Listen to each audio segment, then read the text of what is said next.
Hello दोस्तों, मैं राजीव सिंह आप सभी का मेरे YouTube चैनल जीएस मिशन पासिल पर हार्दिक स्वागत करता हूं। दोस्तों, आज हम लोग पढ़ते हैं पीएम गति शक्ति। ये जो आर्टिकल लिया गया है वो लिया गया है योजना मैगजीन से मार्च 2022 के संस्करण से, प्लस कुछ जो डेटा लिए गए हैं बिजनेस स्टैंडर्ड से, प्रेस इंफॉर्मेशन ब्यूरो से लिए गए हैं। दोस्तों, पीएम गति शक्ति पढ़ने से पहले समझते हैं इसकी जरूरत क्यों पड़ी। अगर एक एग्जाम्पल के तौर पर लेते हैं तो पहले भारत में क्या प्रॉब्लम हुआ करती थी, कोई भी योजना शुरू होती थी, ठीक है, उस योजना में क्या होता था, डिले होता था। डिले होने के कारण क्या होता है, प्रोजेक्ट कास्ट बढ़ जाती है। प्रोजेक्ट कास्ट बढ़ती है एक चीज, प्लस प्रोजेक्ट डिले हो रहा है उस डिले के दौरान क्या होता है, जो आम नागरिक को दिक्कत सामना करना पड़ता है वो दूसरी चीज होती थी, मीन्स ईज ऑफ लिविंग। दोस्तों, एक सड़क बनाई जाती है परिवहन विभाग द्वारा, सड़क बन गई, एक कोई पर्टिकुलर कास्ट आई, सड़क बन गई। अब क्या होगा, उसी सड़क पर एक महीने के बाद क्या करता है, कोई दूसरा विभाग आता है, क्या करता है, सीवर लाइन डाल देता है। सड़क को खोदा, सीवर लाइन डाला, फिर क्या किया, पैच बनाया, चला गया। मीन जो पहले सड़क बनी हुई थी अच्छी क्वालिटी की थी, फिर क्या हुआ, सड़क खुदाई हुई, सीवर लाइन पड़ी, फिर पैच डाल के चले गए, क्या वही क्वालिटी खराब हो गई, प्लस अननेसेसरी जो है कास्ट उसकी बढ़ गई। फिर क्या होता है, उसी सड़क पे कोई एक महीने बाद फिर आता है, क्या करता है, पाइप लाइन डाल देता है, गैस की पाइप लाइन डाल देता है। फिर सड़क की खुदाई हुई, पाइप लाइन पड़ी, फिर से क्या हुआ, आम आदमी का आना जाना क्या हुआ, परेशानी हुई आने जाने में, प्लस प्रोजेक्ट कास्ट भी बढ़ गई। फिर कोई एक महीने 2 महीने बाद क्या आता है, टेलीफोन वाला विभाग आता है। क्या करेगा, जाएगा एनओसी लाएगा परिवहन विभाग से, सड़क खोदा, टेलीफोन लाइन लाया, डाला, क्या हुआ, टेलीफोन पहले खुदाई हुई, टेलीफोन लाइन लाएगा, फिर पैच डाल दिया। इस तरह से हम देखते हैं एक ही सड़क, उसमें क्या हो रहा है, क्योंकि क्या हो रहा है, अलग अलग जो मंत्रालय हैं, विभाग हैं, उनको आपस में कोऑर्डिनेशन न होने के कारण एक सड़क जो अच्छे तरीके से बनाई गई थी उसकी खुदाई 4-5 बार हो गई, उस सड़क भी क्या हो गई, बर्बाद हो गई। प्लस जो कास्ट 100 रुपए की मान ली करते हो, कास्ट बढ़ के 300-400 रुपए हो गई। प्रोजेक्ट कास्ट अलग बढ़ी, क्वालिटी अलग खराब हो गई। ये तो प्रॉब्लम थी। जितनी भी योजनाएं चल रही हैं लगभग यही कंडीशन हुआ करती थी। अभी आप लोगों ने देखा होगा, गोड्डा बहराइच में 11 दिसंबर 2021 को देश के प्रधानमंत्री जी द्वारा सरजू कैनाल का उद्घाटन किया गया। ये योजना कब शुरू की गई थी, 1978 में शुरू गई थी, और उसका उस समय एस्टिमेटेड कास्ट था कितना, 100 करोड़। केवल 100 करोड़ की परियोजना थी, 1978 में लॉन्च की गई थी, शुरू की गई थी। कंप्लीट कब होती है योजना, 11 दिसंबर 2021 को। और प्रोजेक्ट कास्ट क्या होता है, 9,800 करोड़ रुपया, लगभग 98 गुना उसकी प्रोजेक्ट कास्ट बढ़ गई। प्लस इन लगभग 50 सालों में उस योजना से जो लाभ होना था जिन लाभार्थियों को, वो क्या हुए, लाभ से वंचित रह गए। बस खेतों में सिंचाई होनी थी, पीने के लिए सब व्यवस्था करना था, पानी की व्यवस्था करनी थी। एक तो खेतों के लिए पानी की व्यवस्था नहीं हो पाई, पीने के लिए पानी नहीं हो पाया, प्लस प्रोजेक्ट कास्ट अलग से बढ़ा। ये तमाम सारी जो दिक्कतें थी, इन सबको ओवरकम करने के लिए योजना कौन सी लाई गई, पीएम गति शक्ति योजना। क्योंकि हम जानते हैं कि अपने देश का जो टारगेट है, टारगेट क्या है इस समय, 2024-25 तक देश को क्या करना है, 5 ट्रिलियन इकोनॉमी बनाना है। ये विजन है अपने देश के प्रधानमंत्री जी का। कितना बनाना है, 5 ट्रिलियन 2024-25 तक बनाना है, ठीक है। अभी क्या है, हमारी जीडीपी 2.7 ट्रिलियन डॉलर, ठीक है। तो 5 ट्रिलियन हमारी क्या है, 5 ट्रिलियन डॉलर इकोनॉमी का टारगेट है 2024-25 तक। अभी क्या है, 2.7 ट्रिलियन डॉलर। अब आप सोचिए, अगर दूना जंप मारना है हमको, तो क्या होगा, ऐसे दूने जंप या इतना बड़ा टारगेट हम कैसे अचीव कर सकते हैं, अचीव करेंगे जब हम government plus private partnership, means आम जनता भी आए प्लस गवर्नमेंट, दोनों एक साथ क्या करेंगे, किसी प्रोजेक्ट को आगे बढ़ाएंगे, देश में इकोनॉमिक स्थिति को मजबूत करेंगे, तभी क्या सकते हैं, हम इतना टारगेट क्या करते हैं, अचीव कर सकते हैं। दोस्तों, अगर हमें इतना टारगेट अचीव करना है तो हमको ध्यान क्या देना होगा, हमें ध्यान देना होगा जो हमारी मैन्युफैक्चरिंग सेक्टर है, सर्विस सेक्टर है, ये क्या करें, ये ग्रो करें, प्लस हम क्या करें, एक्सपोर्ट ज्यादा करें, इंपोर्ट कम करें। अब एक्सपोर्ट आपको करना है, एक्सपोर्ट करने के लिए क्या होगा, हमारा जो सामान हो पहले तो हाई क्वालिटी का होना चाहिए, दूसरा फिर कास्ट कम होनी चाहिए। दोस्तों, अब कास्ट की अगर हम बात करते हैं, तो अगर लॉजिस्टिक कास्ट की हम बात करते हैं इंडिया में, भारत में जो लॉजिस्टिक कास्ट होती है वो अबाउट है 14% ऑफ द जीडीपी। जबकि अगर हम ग्लोबली बात करते हैं लॉजिस्टिक कास्ट में, सामान ढोने की जो कास्ट आती है लॉजिस्टिक कास्ट, ठीक है, गुड्स का, वो क्या है ग्लोबली केवल 8% है, 8% ग्लोबली, और हम कहा है 14% ऑफ द जीडीपी किसमें है लॉजिस्टिक कास्ट में। आप इमेजिन करिए 100 रुपए में 14 रुपए हम क्या खर्च कर दे रहे हैं लॉजिस्टिक कास्ट में, जबकि दूसरा देश क्या कर रहा है ग्लोबली, चाइना लगभग क्या कर रहा है 8 रुपए खर्च कर रहा है। तो इस 6 रुपए का सीधा मार्जिन हम लॉजिस्टिक कास्ट में खर्च कर दे रहे हैं। तो हमें अगर इंटरनेशनल मार्केट में टिकना है, कॉम्पिटिटिव बने रहना है, तो हमें क्या करना होगा, लॉजिस्टिक कास्ट को घटाना होगा। ध्यान देना है, लॉजिस्टिक कास्ट को हमको घटाना होगा। जो ग्लोबली 8% है, हम 14% है, 6 रुपए सीधे 6% का मार्जिन है, उसको घटाना होगा।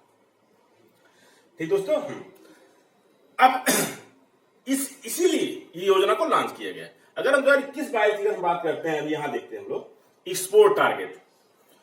एक्सपोर्ट टारगेट हमारा था देश का, वो था $650 बिलियन। क्या था, $650 बिलियन हमारा क्या था एक्सपोर्ट टारगेट, जिसमें 400 बिलियन का गुड्स को हम क्या करेंगे एक्सपोर्ट करेंगे, $250 बिलियन क्या करेंगे सर्विस को। ये बताते खुशी है कि $400 बिलियन जो हमारा टारगेट था गुड्स का एक्सपोर्ट के क्षेत्र में निर्यात के लिए, वो क्या कर गया 21-22 से 22 मार्च मीन्स क्या हुआ 22 मार्च 2022, अभी 9 दिन, 31 मार्च को क्या होता है फाइनेंशियल ईयर खत्म होता है, तो 22 मार्च को ही क्या हुआ ये टारगेट अचीव कर लिया गया। मीन्स $400 बिलियन जो हमारा एक्सपोर्ट का टारगेट था फॉर गुड्स, वो क्या हुआ 22 मार्च 2022 को अचीव कर लिया गया। मीन्स 31 मार्च से 9 दिन पहले ही क्या हुआ, हम लोगों ने क्या किया, देश ने अचीव कर लिया क्या अपना गुड्स का जो एक्सपोर्ट का टारगेट था। ये कारण क्या था, ये सारी योजनाएं थी, ये योजनाएं। अब हो क्या रहा है, हम क्या कर रहे हैं, हमारे देश में सड़कें क्या बन रही, तेजी से बन रही हैं। पहले जो सड़कें बनती थी, अगर हम 2021-22 की बात करते हैं, तो देश में अब क्या हो रहा है 37 किलोमीटर पर डे के हिसाब से नेशनल हाईवे बन रहे थे, 37 किलोमीटर पर डे। अभी 2021-22 था, अब 22-23 का टारगेट क्या कर दिया गया, 50 किलोमीटर पर डे बनेगा नेशनल हाईवे। मीन्स इतना तेजी से काम हो रहा है नेशनल हाईवे पे। दोस्तों एक चीज और समझते हैं, यहां पे भारत में 70% जो गुड्स का ट्रैफिक है रोड पे चलता है, एक चीज। दूसरी चीज 90% जो ट्रैफिक चलता है लोगों का, पीपल का, वो चलता है सड़क पे। मीन्स सड़क पे कितना ज्यादा लोड है, आप खुद इमेजिन करिए कि 70% सामान किसे आता है, सड़क से आता है, और 90% लोग जो ट्रेवल करते हैं थ्रू रोड करते हैं, रोडवेज, एयरवेज, ट्रेन, ये सब कितने आते हैं, 10% के अंदर आते हैं। दूसरी चीज होती है, हम समझना है हमें ये, अगर हम एक्सपोर्ट की बात करते हैं तो एक्सपोर्ट में 90% जो एक्सपोर्ट होता है थ्रू पोर्ट होता है। क्या होता है, थ्रू पोर्ट होता है। मीन्स जो हमारा बंदरगाह है देश के, उनको क्या है वहां की इंफ्रास्ट्रक्चर फैसिलिटी को बढ़ाना होगा। क्यों, क्योंकि अगर एक्सपोर्ट बनाना है तो वहां की हमें क्या है यूटिलिटी मैक्सिमम करनी होगी। तो ये सारा था हमारा क्यों पीएम गति शक्ति लाई गई। थोड़ा सा हम लोग समझिए डेटा को। पीएम गति शक्ति योजना को फर्स्ट टाइम अनाउंस कब किया गया था, 15 अगस्त 2021 को लाल किले से प्रधानमंत्री जी ने क्या किया था, इसका अनाउंसमेंट किया था। और लॉन्च कब किया गया था, 13 अक्टूबर 2021 को लॉन्च किया गया था। ठीक है, ये हम समझ गए।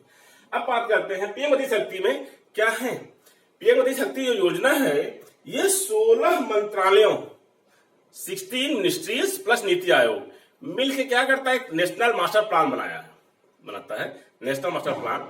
उसमें सभी 16 मंत्रालयों का क्या रहता है, हमें क्या क्या करना है, हमारा क्या क्या प्रोजेक्ट है, सब क्या करते हैं उस पर डिस्प्ले करते हैं। 16 जो मंत्रालय है अपना नीति आयोग सब मॉनिटर करता रहता है। इसके 6 पिलर हैं। किसके, निश्चय क्या है, पीएम गति शक्ति के 6 पिलर। पहला है कॉम्प्रिहेंसिवनेस। दोस्तों जैसा कि हम बात की 16 मिनिस्ट्रीज प्लस नीति आयोग, इनका एक है कॉम्प्रिहेंसिव नेशनल मास्टर प्लान बना दिया जाता है। वो पोर्टल पे जितने सारे विभाग हैं, जो उनको काम करवाना है, क्या करते हैं वो सब अपना क्या करते हैं, एक मास्टर डाल देते हैं, ये हमें योजना हमें काम करना है। 16 मिनिस्ट्रीज ने क्या किया, जो भी उनके पास क्या है काम कराना है, वो सब क्या किए पोर्टल पे पेस्ट कर दिए। क्या कर दिया, नीति आयोग उसको मॉनिटर करता रहता है। अब जब 16 विभाग पर 16 मंत्रालयों का डेटा वहां पड़ जाता है, तब क्या होगा, सब एक दूसरे का डेटा चेक कर सकते हैं। ठीक है। अब होता क्या है, अगर दूसरा है क्या है, प्रायोरिटी बेसिस पे 16 मंत्रालय हैं, सबका डेटा पड़ा हुआ, ये प्रोजेक्ट कंप्लीट करना है। अब उसमें क्या होता है, सेकंड हमारा पिलर क्या है, प्रायोरिटी। अब हो सकता है किसी एक डिपार्टमेंट का क्या हो, प्रोजेक्ट जो है उसको प्रायोरिटी पे लेना है, ठीक है, बहुत जरूरी प्रोजेक्ट आ गया तो प्रायोरिटी बेसिस पे उसको रखा जाएगा। तो पहला पिलर क्या है, कॉम्प्रिहेंसिवनेस। सभी प्रोजेक्ट क्या 60 मिनिस्ट्रीज का प्रोजेक्ट एक जगह आ गया। अब प्लस आपस में लोग बैठ के क्या डिसाइड कर लेंगे कि किसकी प्रायोरिटी है, कौन सा प्रोजेक्ट पहले शुरू करना है। थर्ड है ऑप्टिमाइजेशन। जब सारा डेटा एक जगह पड़ा हुआ है तो आप तुरंत कैलकुलेट कर सकते हैं कि कैसे किसी प्रोजेक्ट को हम शुरू करें कि हमारा जो प्रोजेक्ट है वो कॉस्ट क्या हो, मिनिमम। एग्जाम्पल तौर पर लेते हैं, एक हमको हाईवे बनाना है, मान लीजिए बनाना है हमको हाईवे लखनऊ से बनाना है, कहां पे, दिल्ली बनाना है।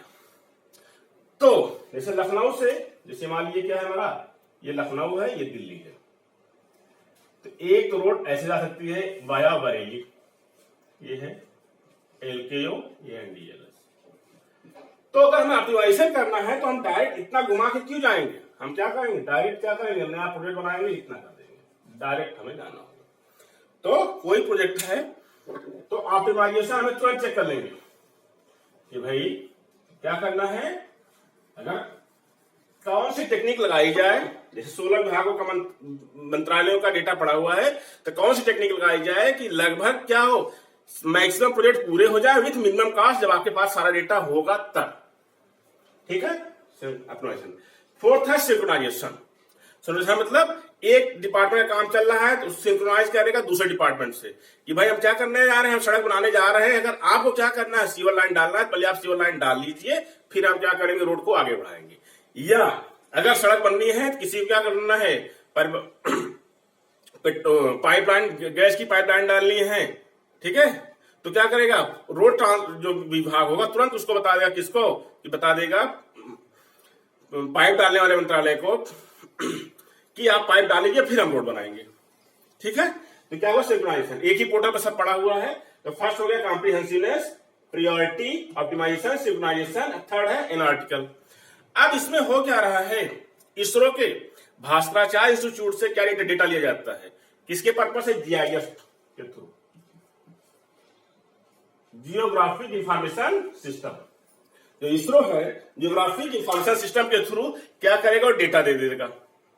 कोई प्रोजेक्ट बनना है तो वहां पे क्या है, सैटेलाइट की मदद से क्या होगा, वहां का जितना भी डेटा है क्या होगा, फॉर स्पेशियल प्लानिंग के लिए वो डेटा कौन देगा, इसरो प्रोवाइड कराएगा थ्रू जियोग्राफिक इंफॉर्मेशन सिस्टम।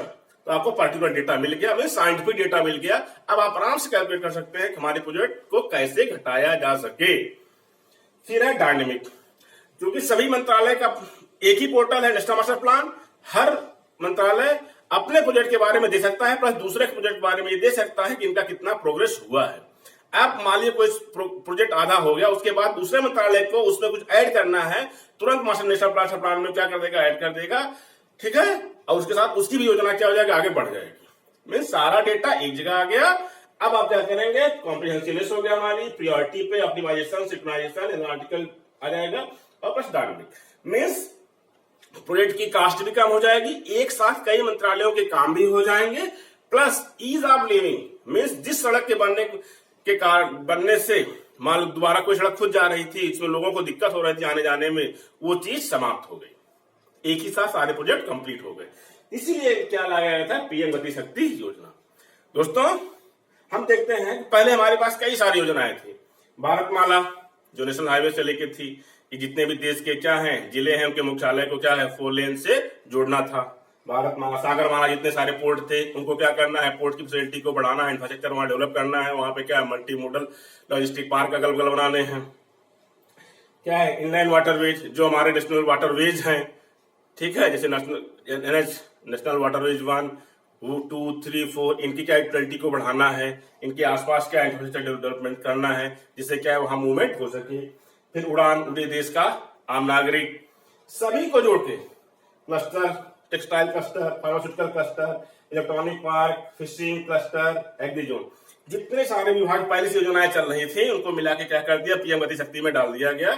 मतलब क्या हो कि हम क्या करें, एक कोई भी सामान हो या किसी भी व्यक्ति को एक जगह से दूसरी जगह ट्रेवल करना हो, कोई सामान एक जगह से दूसरी जगह पहुंचाना हो, तो उसमें क्या हो, समय मिनिमम लगे एक चीज, प्लस उसकी कास्ट क्या हो, सामान को एक स्थान से दूसरे स्थान में ले जाने पे उसका टाइम भी कम लगे, प्लस जो लॉजिस्टिक कास्ट है वो भी क्या हो, मिनिमम हो। इसलिए इन सारी योजनाओं को मिला के कहा गया, पीएम शक्ति के अंदर डाल दिया गया है। अब जिससे क्या है, योजनाएं तेजी से चले। अब दोस्तों अगर बात करते हैं इस योजना का शुरू होने के पहले 2019 में ही क्या हो गया था कि योजना लॉन्च कर दी गई थी, national infrastructure pipeline. National infrastructure pipeline, उसमें क्या था कि देश के जितने भी 7400 प्रोजेक्ट थे उनको क्या करना, जल्दी से जल्दी, जो मीन्स जो एग्जिस्टिंग थे प्लस जो बनने थे, मीन्स जो पेंडिंग प्रोजेक्ट प्लस एग्जिस्टिंग जो चल रहे हैं, जो फ्यूचर के 7400 प्रोजेक्ट को एक साथ मिला के चलाना था। ठीक है, और उसमें जरूरत कितनी पड़ रही थी, 111 लाख करोड़ की। अब हमको क्या करना है, $5 ट्रिलियन की इकोनॉमी अचीव करना है, तो हमें क्या करना होगा, गवर्नमेंट प्लस पीपीपी मॉडल पे क्या करना होगा, देश की इकोनॉमी को आगे बढ़ाना होगा। इसीलिए जितने सारे प्रोजेक्ट थे, कितने 7400 प्रोजेक्ट्स, उनको एक प्लेटफॉर्म पे लाके पीपीपी मॉडल से प्लस गवर्नमेंट के सहयोग से क्या कर दिया गया, उनको ला दिया गया नेशनल इंफ्रास्ट्रक्चर पाइपलाइन के थ्रू। क्या क्या तेजी से रन करा दिया गया। ये सारे प्रोजेक्ट को क्या करना था, 5 साल के अंदर कंप्लीट करना था, 2020 से लेकर 2025, 5 साल के अंदर इन सारे प्रोजेक्ट को क्या करना है कि कंप्लीट करना है, जिससे क्या हो, हमारी इकोनॉमिक कंडीशन और इंप्रूव करे, हम क्या करें, $5 ट्रिलियन इकोनॉमी को अचीव कर सके, $5 ट्रिलियन इकोनॉमी को अचीव कर सके। अब क्या कर दिया है, एनआईपी को इसके साथ क्या कर दिया गया है, कपल कर दिया गया है। नेशनल इंफ्रास्ट्रक्चर पाइपलाइन जो प्रोजेक्ट था उसको क्या कर दिया गया है, इसके साथ अब कपल कर दिया गया। दोस्तों अगर हम बात करते हैं 2022-23 के बजट की, 2022-23 के बजट में सबसे पहला ही टॉपिक क्या रखा गया है बजट में, पीएम गति शक्ति। उसके लिए अचीव करने के लिए क्या किया गया, 7 कारक, 7 फैक्टर, 7 इंजन क्या डिसाइड कर दिए गए हैं। उस 7 क्या है, पहला है रोड पे ध्यान देंगे, रेलवे पे ध्यान देंगे, एयरवेज पे, पोर्ट पे, मास ट्रांसपोर्ट पे, वाटरवेज पे एंड लॉजिस्टिक इंफ्रास्ट्रक्चर। ये बजट में जो 2022-23 का बजट था उसमें क्या किया गया था, 7 इंजन क्या कर दिए थे, डिसाइड कर दिए गए थे। अगर हम रोड की बात करते हैं 2022-23 का टारगेट क्या है कि 25,000 किलोमीटर नेशनल हाईवे अलग से बनाने हैं, प्लस 22 ग्रीनवे एक्सप्रेसवे बनाने, 22 ग्रीन एक्सप्रेसवे बनाने हैं। वो ग्रीन एक्सप्रेसवे कैसे बनेंगे, मींस एक स्थान से दूसरे स्थान पे जाना है तो डायरेक्ट सीधी क्या ले जाएंगे, सड़क बनाएंगे, न कि हम घुमा के बनाएंगे। सीधे बनाने से फायदा क्या होगा, समय कम लगेगा, प्लस फ्यूल कास्ट बचता है। सबसे इंपॉर्टेंट क्या है, जो ईंधन की बचत होती है, ठीक है, प्लस ईज ऑफ लिविंग, लोगों की सुगमता है, लोगों की क्या है, जीवन शैली में सुधार आता है। ठीक है, तो रोड के क्षेत्र में क्या करना है, 25,000 किलोमीटर नए नेशनल हाईवे बनने हैं। दोस्तों इसी में ये जो दिखाए थे हम कि 2022-23 का टारगेट क्या रखा गया है, 50 kilometre per day national highway बनाए जाएंगे।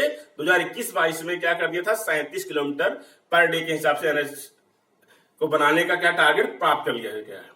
दोस्तों ये हो कैसे रहा है, हो इसलिए रहा है कि जल्दी जल्दी टारगेट अचीव कर ले रहे हैं कि हम 50 किलोमीटर पर डे बनाएंगे नेशनल हाईवे।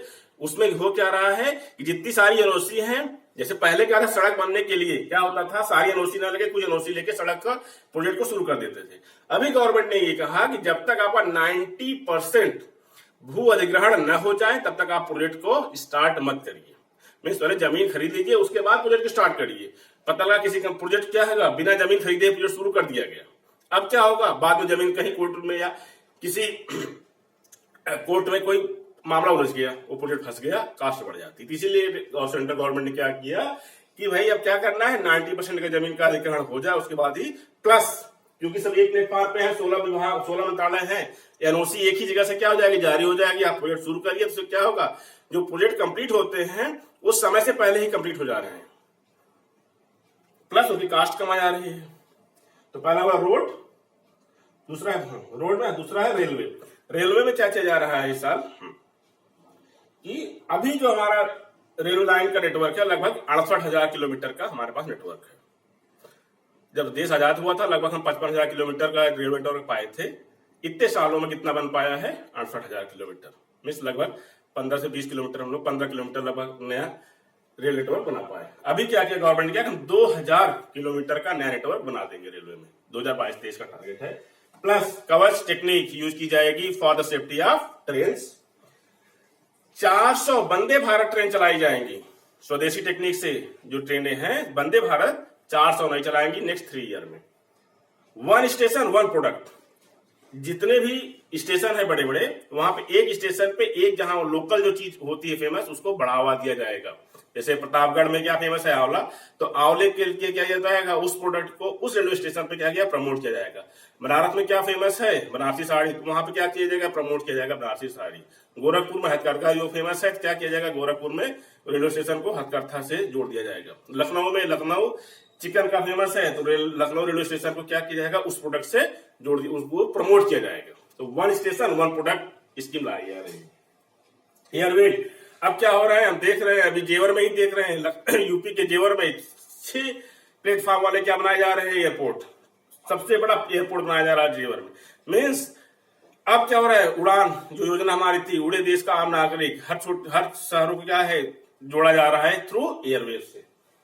पोर्ट्स दोस्तों, पोर्ट जो सबसे बड़ा हमारा इंपॉर्टेंट फैक्टर है फॉर द एक्सपोर्ट, तो उसके लिए क्या किया जा रहा है, टारगेट रखा जा रहा है 2024-25 तक क्या किया जाएगा, 1759 million metric ton per annum. Port में क्या है 2024-25 तक क्या है, 1759 million metric ton per annum. जितने हमारे पोर्ट हैं, जहां से क्या होता है, इंटरनेशनली क्या होता है, व्यापार होता है, जो हमारी कैपेसिटी है, ठीक है, कैपेसिटी है, किसी कंटेनर कैपेसिटी कितना किया जा रहा है, 1759 million metric ton per annum. 2024-25 तक हमको क्या करना है, अचीव कर लेना है, अगर हमको ग्लोबल मार्केट में एग्जिस्ट करना है। उसी तरीके से जो हमारे नेशनल वाटरवेज है इंडिया के, उसकी क्या है, क्षमता बढ़ाई जानी है, उससे कितना लगभग सामान ढोया जाए 24-25 तक, 94 मिलियन मीट्रिक टन। 2024-25 तक हमारा ये देश का क्या है, टारगेट है थ्रू पीएम गति शक्ति की नेशनल वाटरवेज है, वन नेशनल वाटरवेज 1, गंगा वाला, इंटर वाटर 2, ब्रह्मपुत्र वाला, इन सबसे 94 मिलियन मीट्रिक टन हम लोग क्या करें, इससे परिवहन कर सके वाटरवेज से। प्लस अगर गंगा की स्पेशल गंगा जी की हम बात करते हैं, तो कितना है, लगभग 29 मिलियन मीट्रिक टन को हमसे क्या करें, सामान को क्या करें, मूव करा सकते हैं। ट्रांसपोर्ट, मास ट्रांसपोर्टेशन दोस्तों, अभी हम मास ट्रांसपोर्टेशन के क्या यूज करते थे, रेलवे यूज करते थे, फिर मेट्रो पे आए। अब गवर्नमेंट क्या स्कीम कर रही है, हम ऐसे नहीं, मेट्रो पे नहीं, मेट्रो की कास्टिंग 350 करोड़ पर किलोमीटर कास्ट आती है, तो गवर्नमेंट ने ये स्कीम लाने जा रही है, मेट्रो पे क्यों जाए। अब क्या हो रहा है, रोपवे चल रहा है, क्या चल रहा है, रोपवे ट्रांसपोर्टेशन, इसमें कास्ट लगभग 2 से 3 करोड़ पर किलोमीटर ही आती है। अब अगर बात करते हैं, एक बार में एक रोपवे जो सिस्टम लाया जा रहा है, 250 लोग एक स्थान से दूसरे स्थान तक मूव कर सकते हैं। तो मेट्रो जिसकी कास्ट 350 करोड़ पर किलोमीटर हुआ करती है बनाने में, वो रोपवे केवल 2 से 3 करोड़ रुपए खर्च करना होगा पर किलोमीटर, इसलिए मास ट्रांसपोर्ट में रोपवे कॉन्सेप्ट को बढ़ाया जा रहा है। वाटरवेज की बात कर दी है, national waterways plus Ganga waterways, Ganga river से जो हमारे एनएच नेशनल वाटरवे 1 है, उसमें क्या है, इसकी हम क्या करेंगे, कैपेसिटी बढ़ाएंगे, कितना 29 मिलियन मीट्रिक टन, इससे क्या करेंगे 2024-25 तक, इससे क्या होगा, इतना कैपेसिटी का गुड्स क्या होगा, ट्रांसपोर्ट होगा। फिर लास्ट में लॉजिस्टिक इंफ्रास्ट्रक्चर सबसे इंपॉर्टेंट है, देश में कितने बनने जा रहे हैं, 35 मल्टी मॉडल लॉजिस्टिक पार्क बनने जा रहे हैं, जिससे एक्सपोर्ट में क्या हो, बिल्कुल क्या हो, सुगमता हो। एक लॉजिस्टिक पार्क वो कनेक्ट होगा रेलवे से, वो कनेक्ट होगा एयरवेज से, वो कनेक्ट होगा पोर्ट से, वो कनेक्ट होगा रोडवेज से, रोड से, सभी जितनी सारी कनेक्टिविटी होती है वो मल्टी मॉडल पार्क में वो कनेक्टिविटी होगी। कोई भी सामान होगा, कहीं भी जाना होगा, जिससे भी जाना होगा, मिनिमम समय मिनिमम कॉस्ट में ट्रांसपोर्ट कर दिया जाएगा। दूसरी तरफ हम देखते हैं पीएम गति शक्ति योजना क्या क्या, इनके क्या है, क्यों लाई गई, क्या क्या इनके पिलर हैं, क्या कौन सी योजना जोड़ के पीएम गति शक्ति बनाई गई, और 2022-23 में क्या है, इनके लिए क्या प्रोजेक्ट अलॉट किया गया है। ये रही पीएम गति शक्ति योजना। Thank you. अगर दोस्तों ये हमारा वीडियो पसंद आया हो तो हमारे चैनल को लाइक और सब्सक्राइब करना न भूलें। Thank you.